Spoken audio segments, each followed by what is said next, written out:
di-on-kan videonya, silakan di-on-kan dulu.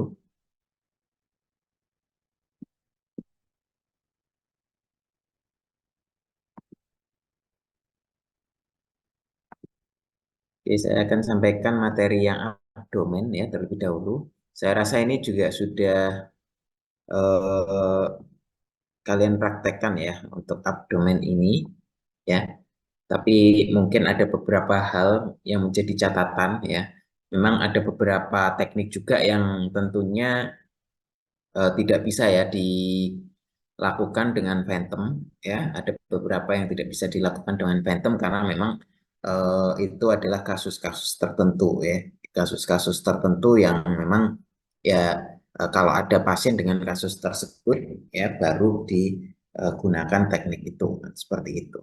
Oke, jadi untuk abdomen ini kita fokusnya adalah radiografi abdomen itu mengevaluasi ya atau membuat gambaran area abdomen ya, area abdomen ya mulai dari livernya sampai ke yang paling atas ini area liver sampai ke paling bawahnya ya, batasan paling bawahnya itu adalah area usus besar ya atau eh, large intestine ya di situ.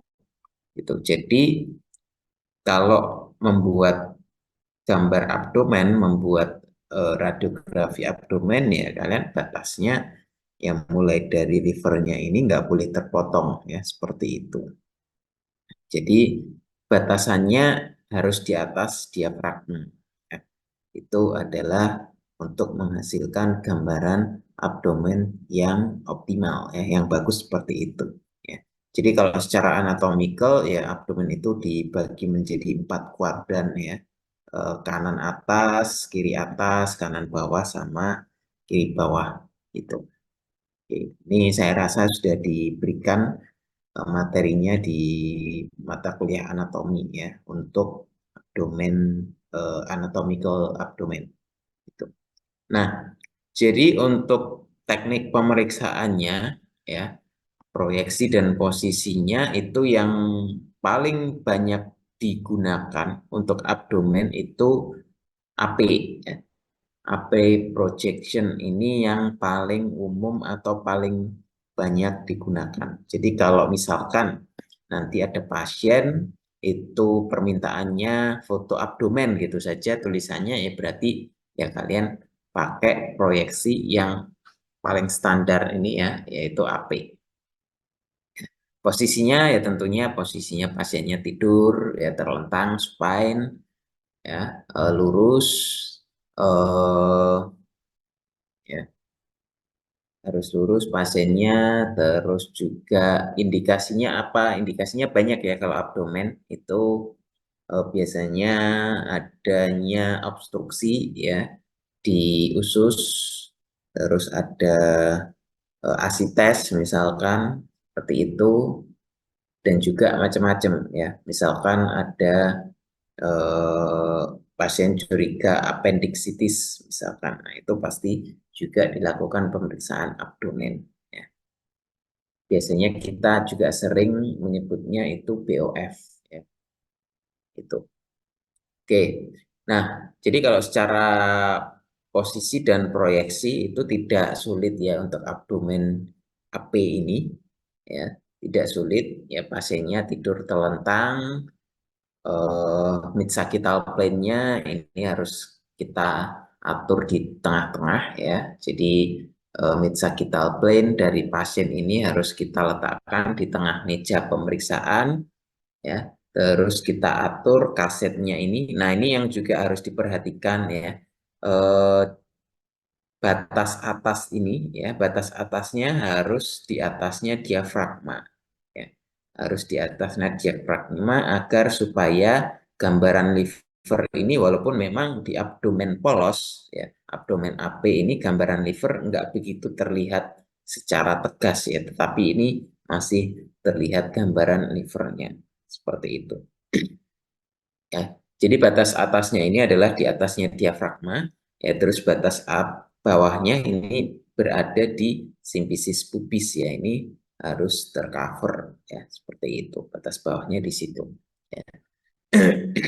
Nah, terus central ray-nya di mana? Titik tengahnya itu biasanya paling gampang memang kalau pasiennya eh, ukurannya ya atau berat badannya normal seperti ini, perutnya nggak gemuk ya, itu bisa langsung kita taruh di umbilikusnya ya.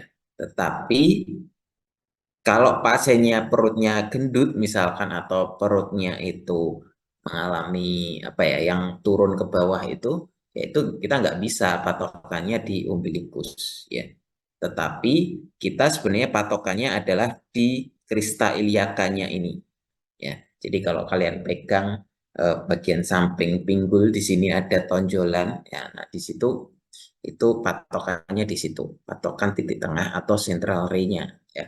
Kalau pasiennya ya seperti ini gampang kita titik tengahnya taruh aja di umbilikus. Nah, itu sudah jadi nanti seperti itu ya. Tapi sebenarnya ini kalau kita tarik garis ya dia memang sejajar dengan Krista iliaca ya. Nah, terus yang harus diperhatikan juga bahwasanya eh, kalian harus menginstruksikan pasien itu tahan napas ya ketika dilakukan eksposi. Jadi instruksinya ya pasien kalian berikan instruksi tarik nafas, dikeluarkan nafasnya, ditahan baru kita ekspos ya. Jadi seperti itu. Berbeda dengan toraks, kalau toraks itu saat full inspirasi ya.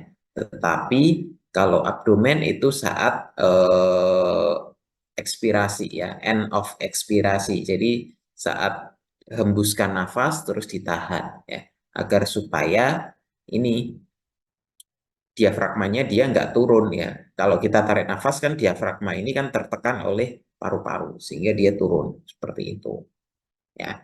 Nah, fungsinya gitu dan juga untuk menghindari adanya pergerakan di sini di area perutnya ya. Jadi harus pas ditahan nafasnya. Itu. Saya rasa tidak sulit ya untuk abdomen. Cuman ya itu tadi menentukan central ray-nya ini kalau pasiennya gemuk itu memang kalian harus meraba-raba di area ini kristaliakannya ya. Jadi tapi harus izin ya ke pasiennya ya. Maaf, Bu, Pak, Bu, mohon maaf ini saya posisikan ya seperti itu. Ya, jadi kalau pasiennya pasien yang eh, apa namanya dia istilahnya nggak mau dipegang lawan jenis misalkan ya berarti upayakan yang memeriksa itu radiografer yang misal kalau pasien cewek ya cewek seperti itu. Oke. Kalau nggak ada ya mau nggak mau kalian harus bisa memberikan penjelasan memang pemeriksaannya seperti ini bahwasanya kalian harus menyentuh eh, bagian tubuh tertentu yang mana memang itu dibutuhkan untuk memposisikan atau melakukan eh, penetapan ya penempatan kaset dan juga X-ray-nya ini itu. Nah, terus juga kita juga bisa menggunakan proyeksi PA ya. Proyeksi PA cuman ini memang nggak begitu sering kita lakukan ya. Biasanya ini kita lakukan kalau untuk evaluasi ginjal, tapi itu pun kalau kasusnya tertentu, misal untuk pemeriksaan intravenus ya. Pemeriksaan intravenus itu untuk mengevaluasi ureter pada ginjal ya saluran ureternya sehingga kita juga membutuhkan proyeksi Crohn itu. Tetapi kalau untuk abdomen polos, abdomen rutin itu kita eh, paling bagus ya pakai AP tadi ya seperti itu. Oke, secara garis besar secara tekniknya nggak begitu beda jauh ya dengan yang AP tadi. Di sini cuman yang membedakan adalah posisinya. eh, Kalau AP tadi adalah supine, kalau PA ini adalah prone. Seperti itu. Oke, sama kita harus expose saat eh, setelah ekspirasi ya. Gitu. Oke, nah ini juga ada proyeksi dekubitus ya, atau lateral dekubitus. Nggak tahu ini kemarin dipraktekkan apa enggak. Tapi rasanya ini kalau dipraktekkan nanti kita nggak bisa mengevaluasi yang dibutuhkan dari proyeksi ini. Jadi sebenarnya tujuan kita menggunakan teknik dekubitus ini adalah ketika ya, jadi ketika ada indikasi udara bebas di eh, ruang abdomen ya. Jadi ada udara bebas. Ya, bukan masuk angin ya maksudnya. Udara bebas itu ya bisa saja kalau ada gas di daerah ususnya itu juga bisa terlihat ya. Tetapi yang dievaluasi di sini adalah udara bebas yang terjadi akibat adanya infeksi ya. Infeksi bisa di usus buntu, bisa di usus halus dan lain sebagainya. Jadi kalau organ kita ada yang infeksi ya, misal kasusnya usus buntu ya, itu yang seringkali biasanya usus buntu atau bahasa patologisnya terjadi perforasi di situ ya. Jadi infeksi, kalau infeksi terus dia tidak sembuh, infeksinya itu bisa menjadi organ yang terinfeksi itu bisa sampai busuk ya. Jadi misal usus buntunya itu jadi membusuk. Nah, membusuk itu kalau sesuatu yang membusuk itu dia akan menimbulkan gas ya. Pembusukan itu kan dia akan mengakibatkan gas. Nah, gas itulah yang mendesak area ruang abdomen itu sehingga pasien pasti kesakitan. Hebat itu sakitnya ya. Biasanya kalau pasien appendix yang sudah perforasi itu bisa seperti itu. Ya, ini kalian yang mungkin suka jajanan pedas ya, itu bisa juga efeknya begitu. Bukan hanya jajanan pedas, kalau telat makan, terus makannya itu nggak yang misal makannya tiap hari makan seblak atau makan mie instan, nah eh, itu resiko besar ya untuk terjadi eh, appendix ya. Appendix yang dia bisa sampai kalau tidak segera ditangani, diobati atau dioperasi itu bisa terjadi perforasi. Jadi pembusukan di situ. Nah, itu kalau sudah pembusukan itu itu bisa sampai menyebabkan kematian ya. Sehingga kalau kalian nanti mendapatkan klinis ya, indikasinya itu pasien perforasi, maka itu adalah pasien emergensi ya. Jadi itu termasuk pasien emergensi karena kalau itu tidak segera ditangani itu bisa menyebabkan kematian dan sudah banyak kasusnya ya. Seperti itu. Sehingga apa yang bisa kita lakukan untuk melihat bahwasanya dia memang terjadi perforasi ya. Terjadi perforasi berarti kita harus melihat adanya udara bebas di area ruang abdomen tersebut ya, di area ruang abdomen. Biasanya kalau usus buntu itu kan dia terletak di kanan ya, usus buntu itu, appendix itu kan di area kanan, sehingga kita gunakan lateral dekubitusnya itu miringnya ke kiri ya. Karena apa? Karena kita ingin melihat gas itu kan udara itu kan sifatnya dia naik ke atas ya kan? Naik ke atas. Jadi pasien ini harus kita persiapkan dulu, kita miringkan ke kiri ya. Kita miringkan ke kiri selama minimal 10 menit ya sebenarnya. 10 sampai 20 menit ya. Sebenarnya 5 menit bisa, tetapi amannya itu adalah 10 sampai 20 menit. Jadi miringkan dulu pasien 10 sampai 20 menit seperti ini. Oke. Tunggu aja sambil mungkin kalian taruh siapkan ini kasetnya diletakkan di sini ya. Di belakangnya ini ya, ditunggu. Pasien nggak boleh berubah posisi ya. Jadi harus benar-benar terus miring. 10 menit, setelah 10 menit baru ya kalian bisa expose gitu. Oke. Nah, fungsinya tadi agar supaya udaranya naik sehingga kita bisa membedakan atau mengevaluasi, oh iya ternyata memang benar sudah terjadi perforasi di situ. Sudah terjadi pembusukan misalnya. Kalau iya, pasien pasti langsung dilakukan operasi itu. Jadi seperti itu ya. Jadi ini kalau kasus-kasus seperti itu termasuk kasus yang emergency ya gitu. Oke, decubitus juga bisa kita gunakan posisi dorsal ya. Tetapi ini jarang sekali dilakukan karena ya memang nggak begitu optimal ya kalau untuk kasus-kasus perforasi seperti itu tadi. Kecuali memang area yang dicurigai terjadi perforasi ya itu di area anterior ya, misalkan seperti itu. Nah, ini juga lebih seringnya itu digunakan untuk mengevaluasi adanya massa ya, adanya tumor misalkan, terus ada hernia ya. Nah, ini baru. Jadi beda ya, beda kasusnya seperti itu. Tapi ini jarang ya kalau untuk teknik ini. Nah, selanjutnya adalah posisi lateral. Ya. Posisi lateral ini sebenarnya juga jarang kita kerjakan karena untuk abdomen itu kalau yang rutin itu proyeksi AP saja itu sudah cukup seperti itu.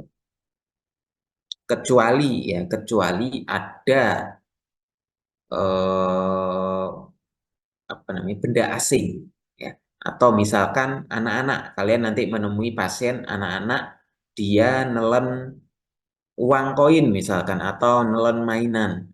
Nah, itu baru kita harus buat dua proyeksi AP dan lateral. Fungsinya apa? Fungsinya kita bisa menentukan oh ya, ternyata benda yang dimakan itu masuknya kemana, sampai mana. Ya, kalau AP saja kan kita nggak tahu itu misalkan di area sini, tetapi dia di area anterior atau posterior kan kita nggak tahu kalau hanya dari satu proyeksi saja, sehingga diperlukan dua proyeksi di situ, gitu ya, untuk lateral.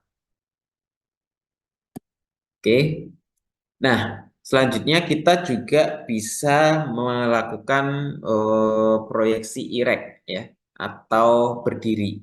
Berdiri, irek itu tidak harus berdiri ya sebenarnya. Pasien duduk itu juga bisa kita namakan irek ya, seperti itu.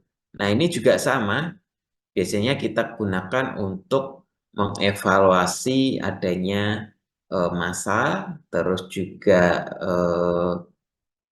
udara bebas di situ ya, udara bebas yang nanti terakumulasi di area diafragma di sini ya. Nih.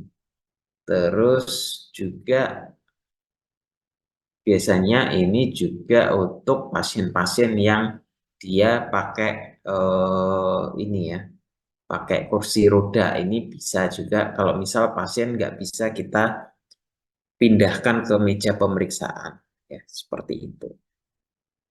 Nah, cuman memang untuk proyeksi ini, kalau pasiennya itu setengah duduk, misalkan, kita nggak bisa dapat sampai area umbilikusnya ya. Biasanya seperti itu. Jadi lebih ke atas yang bisa didapatkan gambarannya.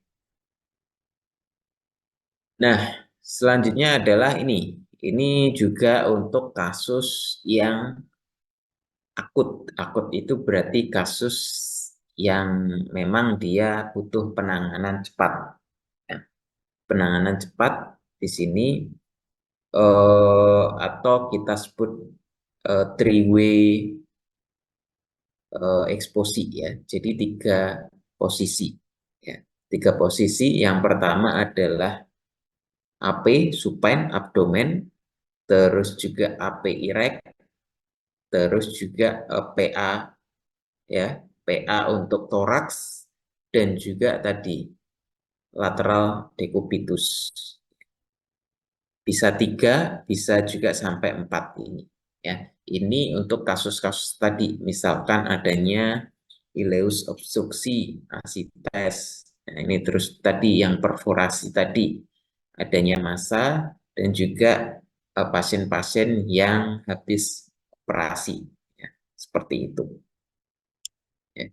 Jadi biasanya permintaannya itu toraks plus abdomen 3 posisi gitu. Ya, kalau di formulirnya namanya toraks plus abdomen 3 posisi. Jadi ini ada toraks, ya toraks, terus ada abdomennya AP supine, AP erect, dan juga lateral decubitus atau sering kali kita sebut LLD ya, left lateral decubitus. Ini sering terjadi pada kasus yang tadi saya ceritakan, kasus-kasus perforasi ileus obstruksi ya seperti itu yang memang dia butuh penanganan cepat gitu ya. Jadi nggak hanya LLD saja, biasanya itu satu paket nanti ya, LLD sama AP, abdomen AP supine, terus juga toraks itu seringkali seperti itu ya.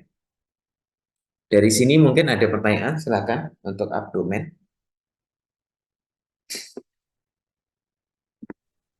Permisi Pak, mau tanya.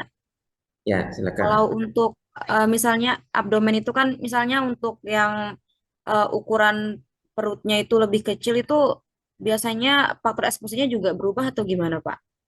Ya, ya dikurangi faktor eksposinya. Di alat X-ray itu kan kita juga bisa di situ kan ada pilihan kan ya, pasien yang kurus, pasien normal, sama pasien yang gemuk, itu kan beda. Ya. Kalau pasiennya kurus ya kita kurangi QV-nya ya, sehingga eh, apa namanya radiasi yang diterima juga semakin rendah seperti itu. Ya, kalau pasiennya gemuk, QV-nya harus kalian tambah ya. Kalau enggak nanti enggak tembus itu. Itu. Itu ya. Ada lagi?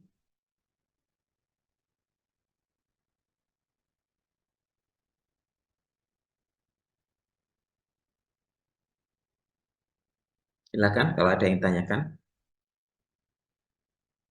Ini yang ini sangat penting ya nanti ya untuk kalau kalian soalnya nanti di permintaan foto atau permintaan pemeriksaan radiografi itu nggak akan ditulis eh, AP supine, AP erect, PA, toraks. Kalau toraks ya pasti tulis. Terus ini LLD biasanya ditulis. Tapi biasanya langsung ditulis toraks plus abdomen 3 posisi itu. Jadi kalian harus sudah tahu, oh abdomen 3 posisi nanti posisinya apa saja. Ada AP supine, ada AP erect, ada LLD seperti itu. Ya, jadi itu harus dipahami nanti.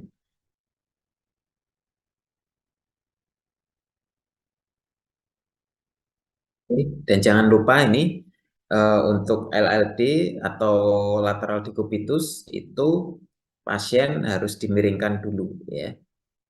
Jadi pasien menunggu miring, tapi jangan ini pasien harus diberikan instruksi, harus miring terus, jangan sampai nanti cuman diberikan instruksi Pak Bu miring dulu 10 menit ya. Nanti pasiennya kalau kalian instruksinya seperti itu, ya pasien miring 10 menit, tapi setelah 10 menit dia kembali eh, terlentang lagi. Nah, itu sering juga seperti itu karena mispersepsi ya. Jadi persepsinya pasien ya pokoknya miring dulu 10 menit, setelah 10 menit boleh kembali terlentang lagi. Nah, itu nggak boleh. Kalau pasiennya berubah posisi ya ngulang lagi seperti itu. Ya. Jadi tetap miring sampai dilakukan eksposi. Itu ya. Ada lagi yang ditanyakan, silakan. Permisi Pak, saya ingin bertanya Pak. Ya, Dalam eksposi abdomen itu pasien harus melakukan ekspirasi. Itu kenapa Pak ya? ya, ekspirasi karena ini tadi kalau kita kembali ke sini, nah ini ketika kita tarik nafas, ya inspirasi, maka ini kan dia akan turun ke bawah.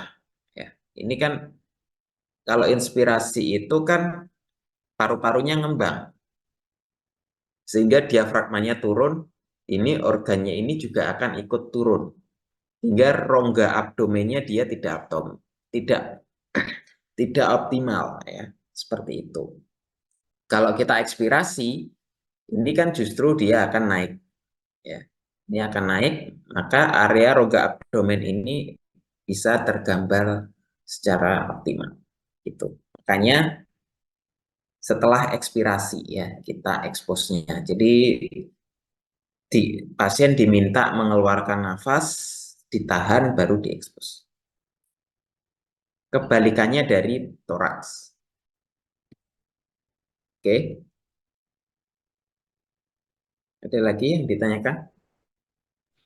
Permisi Pak, mau tanya lagi. Tadi kan yang adanya misalnya diduga perforasi itu kan biasanya pakai LLD. Nah itu bisa nggak Pak pakai AP supine juga? Tuh, itu satu paket nanti.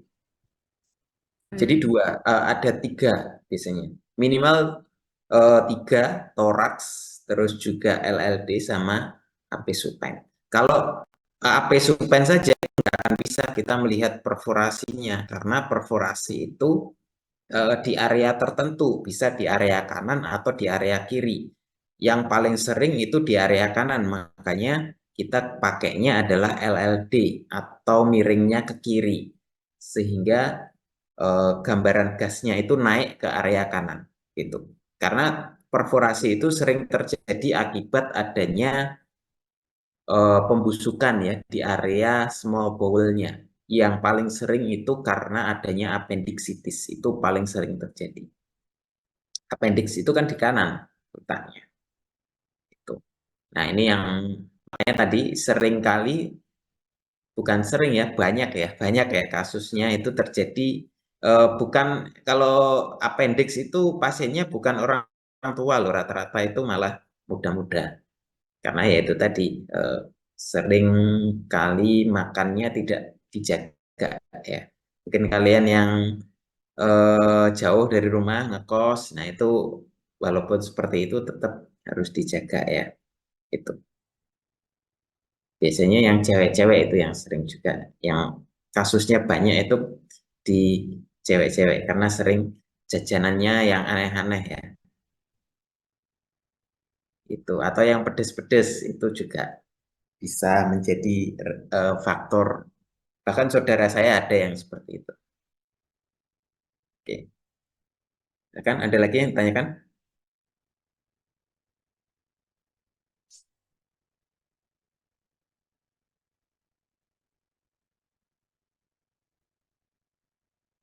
Oke ya, sudah cukup ya untuk abdomen atau ada lagi?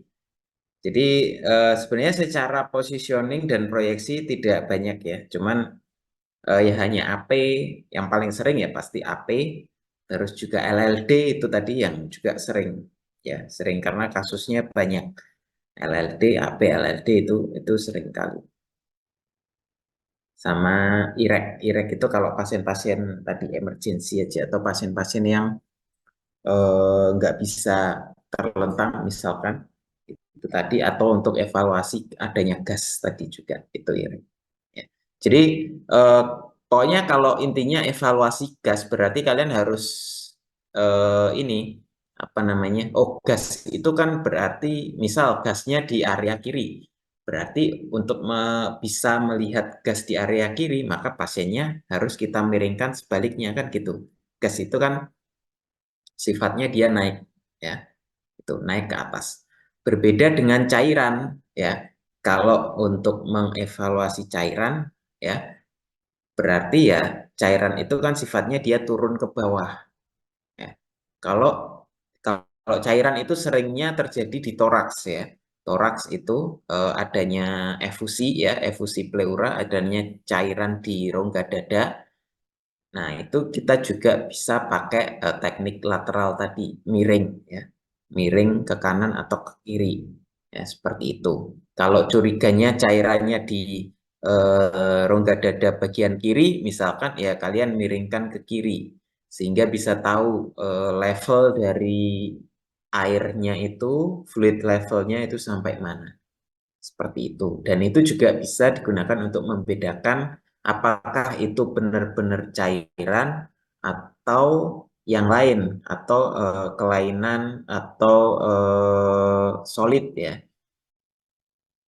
Jadi sesuatu yang sifatnya solid. Kalau solid itu kan dia tidak akan berubah posisi. Kalau cairan, gas itu kan dia akan berubah posisi sesuai dengan perubahan posisi pasiennya. Seperti itu ya. Jadi kalian juga harus bisa apa namanya, mengestimasikan ya dari indikasi klinisnya itu, oh ya ini ada curiga cairan di area mana, ada curiga gas di area mana, berarti posisinya harus seperti apa gitu. Oke, ya. Ada yang tanyakan lagi? Silakan. Kalau cukup, kita lanjut ke materi berikutnya ya, untuk pelvis.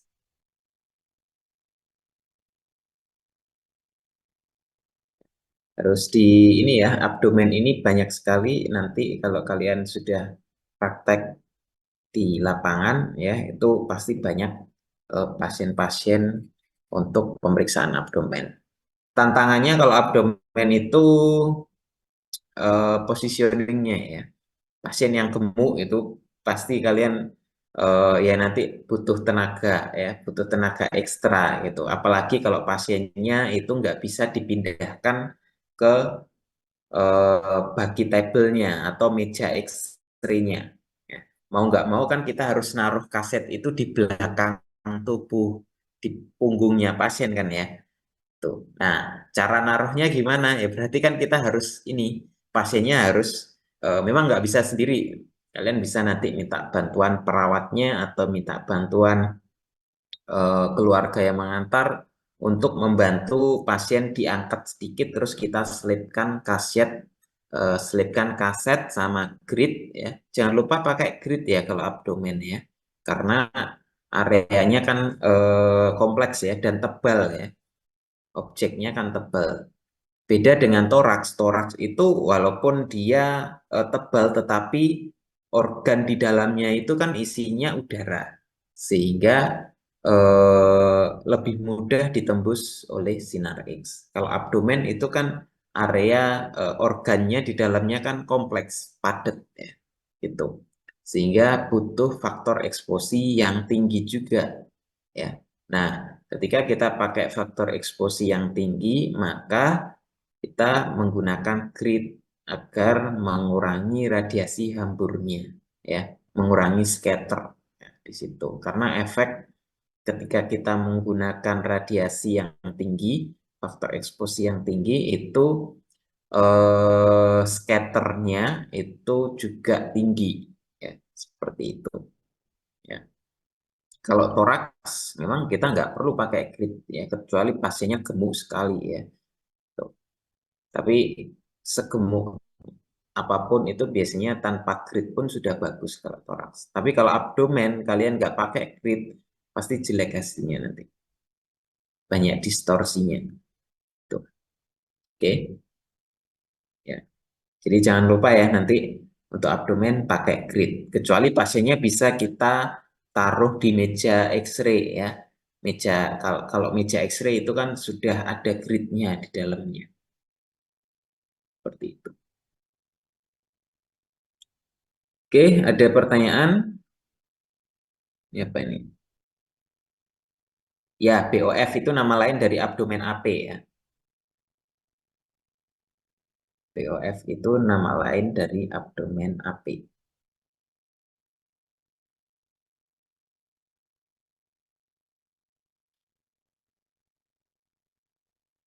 Oke, ada lagi?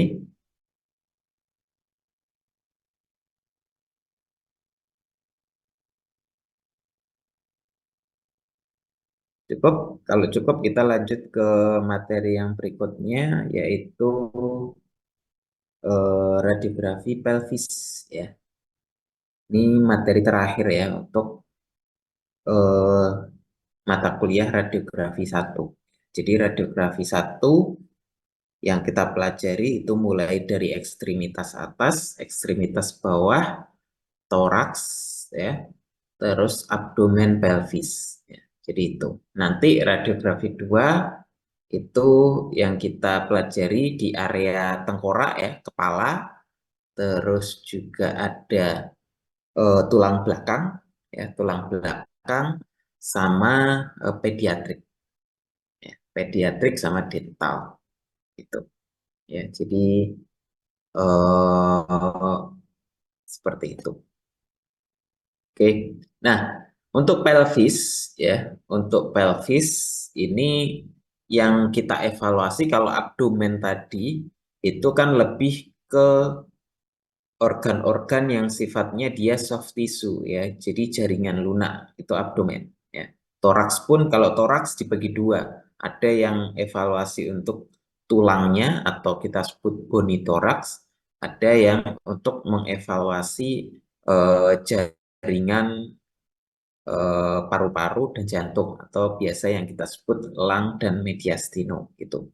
Kalau pelvis ini dia lebih fokus untuk mengevaluasi tulang, ya. Tulang di kafum pelvisnya, di area pelvis yang mana tulang pelvis itu ya terdiri dari beberapa bagian, ya. Di situ ada ilium, ada acetabulum, ada pubis, ada isium, ya. Jadi area tulang ini yang kita evaluasi, ya, seperti itu. Kasusnya apa kalau pelvis? Ya kasusnya yang sering ya terjadinya fraktur, dislokasi, ya seperti itu sih. Jadi lebih mudah sebenarnya untuk kasus-kasus pelvis ini, ya. Biasanya pasiennya kenapa? Ya jatuh. Makanya kalian jangan main-main ini, ya. Kalau dulu kan sering ada apa namanya, temennya itu mau duduk diambil kursinya. Nah, itu juga bisa menyebabkan ini tulang pelvisnya dia mengalami fraktur ataupun dislokasi, ya, di situ. Oke.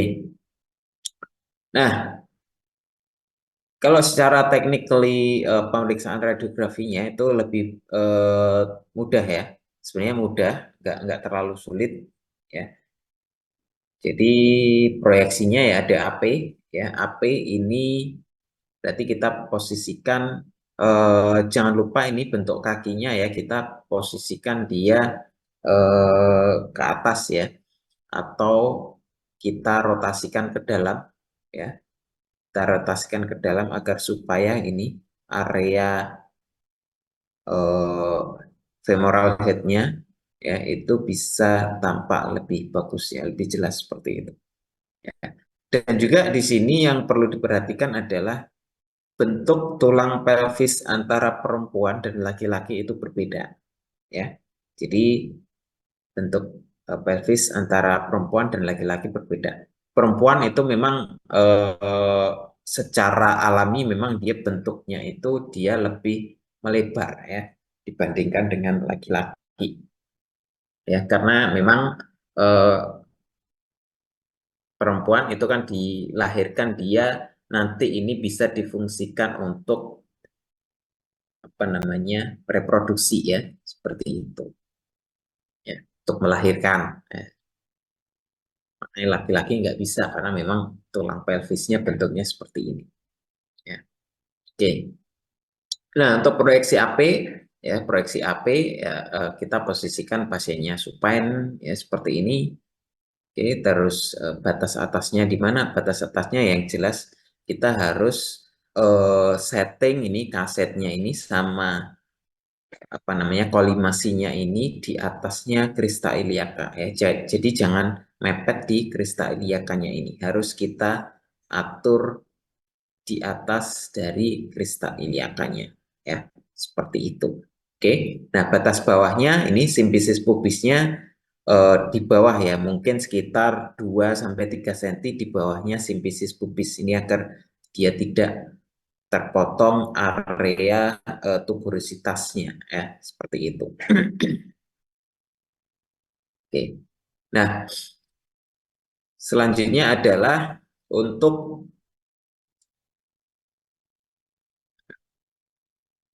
Untuk central ray-nya ya, central ray ini tegak lurus ya dengan kaset ya. Dia berada kurang lebih 5 cm di ini ya, 5 cm di bawah simpisis pubisnya ya, seperti itu. Jadi kalau ini simpisis pubis ini kan di sini ya kan, di ini simpisis pubis perkiraan adalah sekitar di sini untuk center point-nya ya, 5 cm. Jadi bisa kalian kira-kira, atau hampir nggak sampai 1 jengkal sih gitu.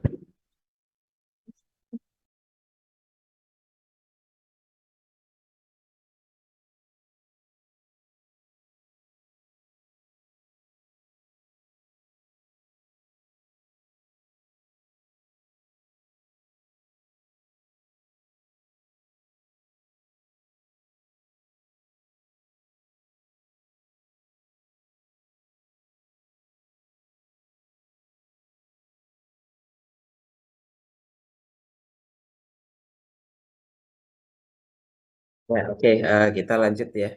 Nah, oke, jadi ini juga perlu diperhatikan ya. Eh, untuk kakinya ini dirotasikan ya, dirotasikan ke dalam ya, kurang lebih 15 sampai 20 derajat, atau kita rotasikan aja ke dalam itu sudah cukup nanti. Oke.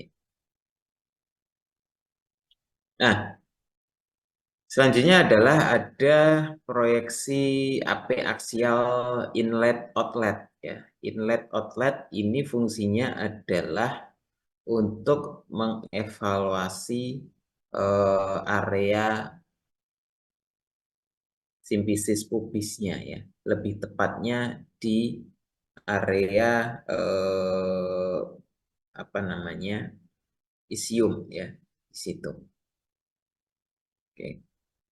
Jadi ini kalau misalkan terjadi fraktur misalkan di sini ya, isial tuberositasnya ini dia akan lebih karena biasanya fraktur di area pelvis itu dia bentuk frakturnya itu tidak seperti tulang-tulang yang lain ya.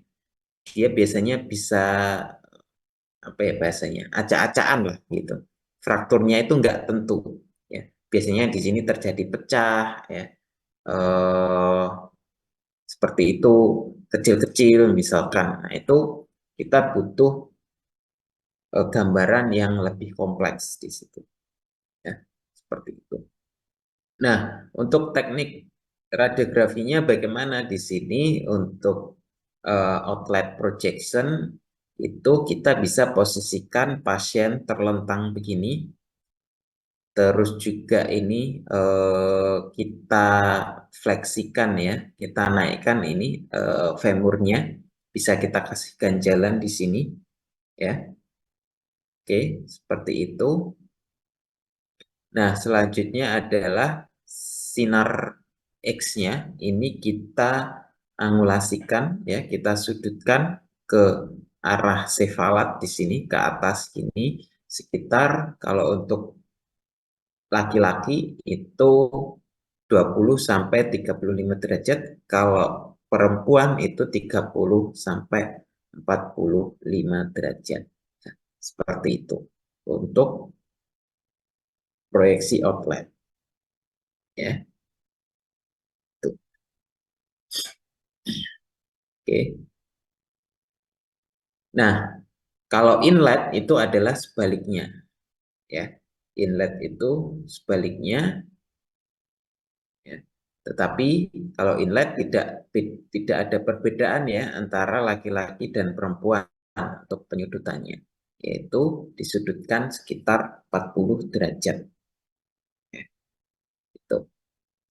Nah, di sini yang bisa tampak jelas adalah untuk inlet ini ya, ini bisa kita gunakan untuk mengevaluasi ini ya, superior dari pelvisnya ini ya. Terus kita bisa eh, perlihatkan gambaran ischial spine-nya di sini. Itu. Terus head of femur ya tentunya bisa terlihat. Ya. Oke, selanjutnya adalah untuk mengevaluasi acetabulum. Ya, jadi ini fokus kalau misalkan terjadi fraktur di area acetabulumnya, itu kita bisa gunakan eh, oblik ya, posisi oblik di situ ya. Jadi kalau oblik ini ya berarti satu-satu antara kanan dan kiri ya. Dan biasanya kita gunakan keduanya ya, kanan kiri ya. Seperti itu. Obliknya berapa ya? Obliknya kita oblikkan pasien ini untuk membentuk sudut sekitar 45 derajat ya. Posterior oblik. RPO dan LPO. Kanan kiri. Seperti itu. Dan selanjutnya adalah eh, kita juga bisa PA ya. PA aksial oblik ini juga sama untuk mengevaluasi area ini tadi ya, acetabulumnya. Ini kalau misal ini biasanya juga bisa kita gunakan untuk evaluasi hip ya. Gitu. Bisa kita gunakan untuk evaluasi hip ya. Ini pasiennya kita miringkan ya. Miringkan anterior oblik 35 sampai 45 derajat. Terus ini sinarnya ini juga kita sudutkan. Kalau yang ini tadi kan dia sinarnya dia tegak lurus ya. Untuk CR-nya dia tegak lurus dengan kaset. Kalau yang ini eh, PA aksial oblik ini sinarnya kita sudutkan sekitar 12 derajat ke sefalat ya. Seperti itu. Oke. Tapi ini nggak begitu banyak kita gunakan. Biasanya yang kita gunakan ini yang oblik ini. Dan seringkali justru untuk evaluasi hip ya. Karena di sini juga terlihat hipnya sama acetabulumnya. Oke, mungkin itu. Terus kalau pelvis ya, pelvis itu kalau frakturnya banyak ya, multifraktur di pelvis itu lebih baik langsung kita arahkan ke CT scan ya. Karena eh, melakukan pemeriksaan pelvis itu juga membutuhkan effort ya. Jadi ya seperti sama seperti abdomen tadi, kalau pasien fraktur, apalagi ini kasusnya kan lebih banyak fraktur ya, fraktur dislokasi. Catatan pentingnya adalah kalau pasien fraktur itu jangan sampai kalian merubah posisi pasien saat datang ya. Jadi ketika pasien datang posisi seperti ini, jangan sampai posisinya ini berubah karena fraktur ketika kita ubah posisi bisa dia memperparah kondisi frakturnya ya seperti itu. Pasien ketika kita angkat pasti jerit-jerit ya karena pasti sakit kan ya, ada fraktur apalagi di area sini seperti itu. Sehingga gimana caranya ya, upayakan ketika naruh kasetnya di sini. Kan kalau fraktur eh, kecuali kita pakai pad slide ya, pad slide itu untuk menggeser pasien, gesernya bisa lebih smooth ya, seperti itu. Kita geser ke meja pemeriksaan ya, kita pakai baki seperti ini lebih enak. Kalau pasiennya diberangkar di meja pasien, bed pasien seperti itu, ya mau nggak mau kita taruh kasetnya di bawah pasien langsung kan ya. Dan ini jangan lupa juga kita harus menggunakan grid ya. Jadi wajib pakai grid karena areanya juga dia tebal ya. Areanya tebal, kita butuh faktor eksposi yang tinggi ya. Kurang lebih KIVI-nya bisa sekitar kalau orang Indonesia ya itu 75-an ya, 75 ke atas. Ini kalau ini kan untuk ukuran orang Eropa biasanya. Orang Indonesia itu biasanya cukup kita pakai 75-an TV itu sudah cukup. Itu.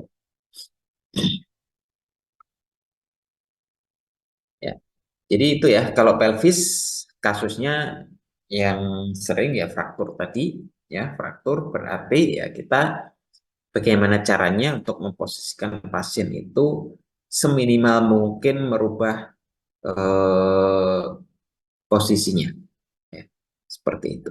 Ya. Kalaupun harus misalkan nanti kalian mengangkat ini untuk menaruh kaset, itu jangan kalian yang mengangkat pasiennya, ya. Tapi yang boleh mereposisi pasien itu adalah nanti biasanya kalau pasien eh, kalau di UGD ya, pasien di UGD itu pasien langsung diantar oleh dokternya, ya. Jadi dia yang tahu karena sebelumnya kan pasti dilakukan pemeriksaan fisik terlebih dahulu. Sehingga kira-kira lokasi frakturnya di mana, dislokasinya di mana itu tahu, ya. Sehingga nanti ketika dilakukan reposisi itu eh, bisa meminimalkan terjadinya resiko yang lebih besar gitu. Jadi kita bisa minta bantuan dokter yang mengantar sama perawat untuk mengangkat pasien ini terus kita taruh kaset, ya, sama krim. Oke, itu ya. Jadi caranya seperti itu. Biasanya seringkali nanti kalau kalian praktek di unit gawat darurat ya di UGD itu akan sering menjumpai pasien-pasien yang seperti itu. Sehingga catatannya adalah kalau pasiennya itu multifraktur, frakturnya banyak ya, nggak cuma di satu titik saja, lebih baik diarahkan langsung CT scan karena CT scan itu kita langsung dapat gambaran yang lebih kompleks ya secara 3D ya seperti itu. Oke. Nah, dari sini silakan kalau ada yang mau ditanyakan.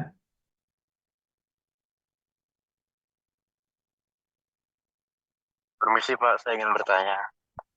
Ya, Tadi di pemeriksaan outlet pelvis kan ada perbedaan penyedotan antara perempuan dan laki-laki. Itu kira-kira kenapa Pak ya? ya, karena ini tadi bentuk dari nah, tadi. Nah,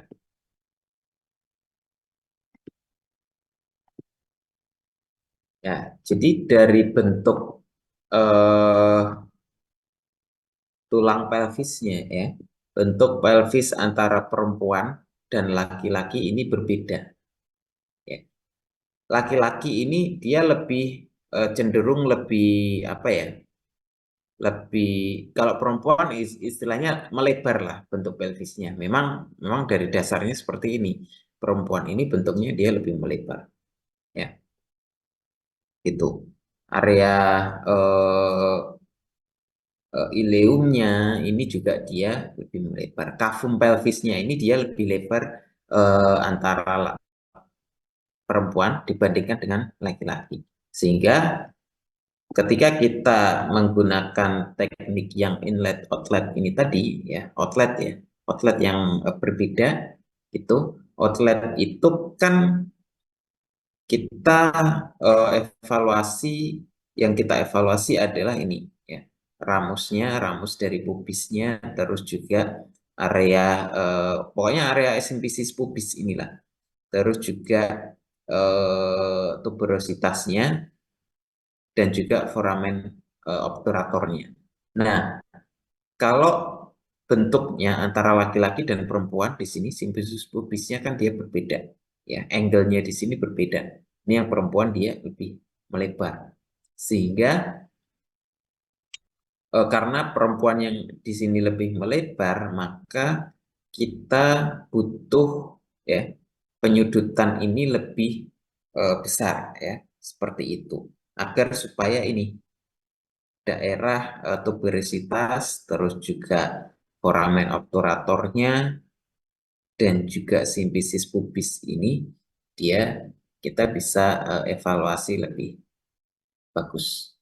Ya, kalau laki-laki karena bentuknya juga tidak lebar, maka kita nggak perlu terlalu besar juga sudah. Begitu, ada yang tanyakan lagi?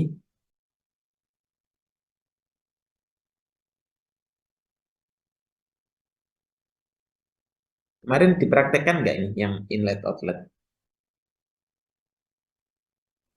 Iya, Pak, dipraktekkan. Ya, tapi sudutnya sama atau beda? Kalau itu Beda. pasiennya pasien cewek ya, yang Phantomnya itu ya.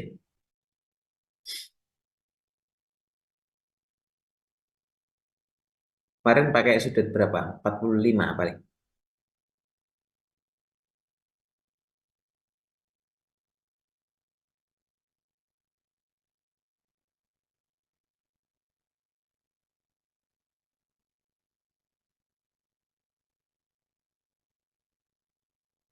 Ada lagi yang ditanyakan?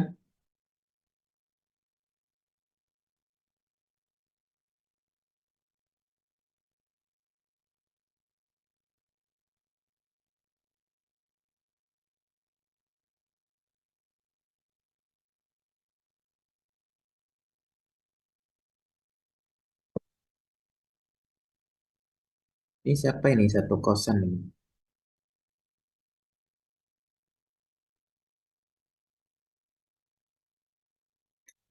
Oke, ya sudah tidak ada yang ditanyakan. Nanti untuk absensinya saya absenkan langsung ya di karena ini kan PPL.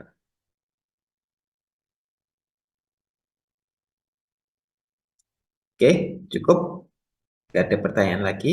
Ya, jadi nanti yang diujikan untuk UAS-nya mulai dari apa ya kemarin nih? Pedis ya kalau nggak salah ya. Kalau nggak pedis ankle ya. Jadi materinya adalah nanti yang di UAS kan adalah materi yang setelah UTS ya.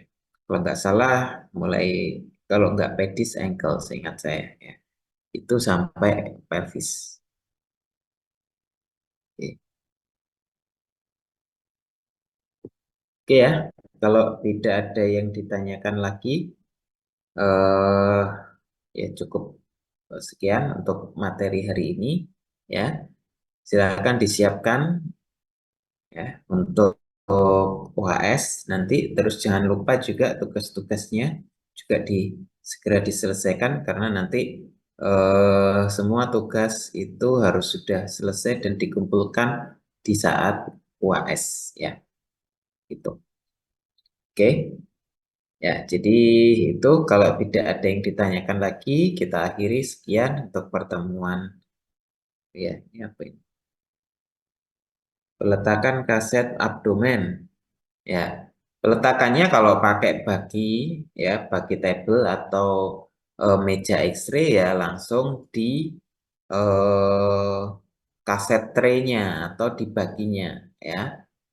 Kalau pasiennya itu tidak di meja pemeriksaan X-ray, tidak di meja X-ray, atau pasiennya itu di brangkar, ya, atau di bed pasien, ya berarti kaset langsung kita letakkan di bawah eh, perut pasiennya, ya, di bawah abdomen langsung, tapi pakai grid, ya, ditambah grid di atas kaset itu kita tambahkan grid yang eh, lembaran, ya, grid lembaran itu.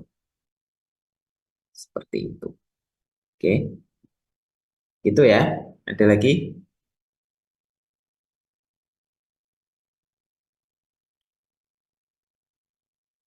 Yang paling mudah ya memang pakai pasien itu kita posisikan di meja X-ray yang ada yang ada baginya, yaitu ya kasetnya kita mudah meletakkan kaset. Ya. Kalau di bawah pasien langsung itu sulit ya. Kalau salah masukkannya ya kita mau geser ke atas ke bawah itu kan berat juga itu pasien harus diangkat lagi terus baru kita geser ya itu kalau pakai baki kan gampang gesernya ya gitu ya siapa ini tadi yang tanya Azahra oke oke cukup ya oke kalau cukup saya akhiri sekian untuk perkuliahan malam ini ya selamat belajar ya untuk mempersiapkan UAS. Saya harapkan kalian bisa optimal ya nanti di UAS-nya, jangan sampai turun ya nanti apa yang sudah dicapai di semester 1 ya. Kalau yang semester 1 kurang optimal ya berarti di semester 2 ini harus kalian optimalkan. Oke, seperti itu ya. Jadi itu mungkin untuk pertemuan hari ini kita akhiri. Sekian, terima kasih ya. Selamat nggak tahu ini kalian liburan mungkin ya, karena minggu depan kan minggu tenang ya. Oke, kita akhiri. Sekian. Assalamualaikum warahmatullahi wabarakatuh. Selamat malam. Waalaikumsalam. Terima kasih Pak Muhammad. Waalaikumsalam. Terima kasih, Pak. Waalaikumsalam. Waalaikumsalam warahmatullahi wabarakatuh. Terima kasih Pak. Terima kasih, Pak. Terima kasih Pak Muhai. Terima kasih Pak. Kamu itu tenang. Halo. Iya sih,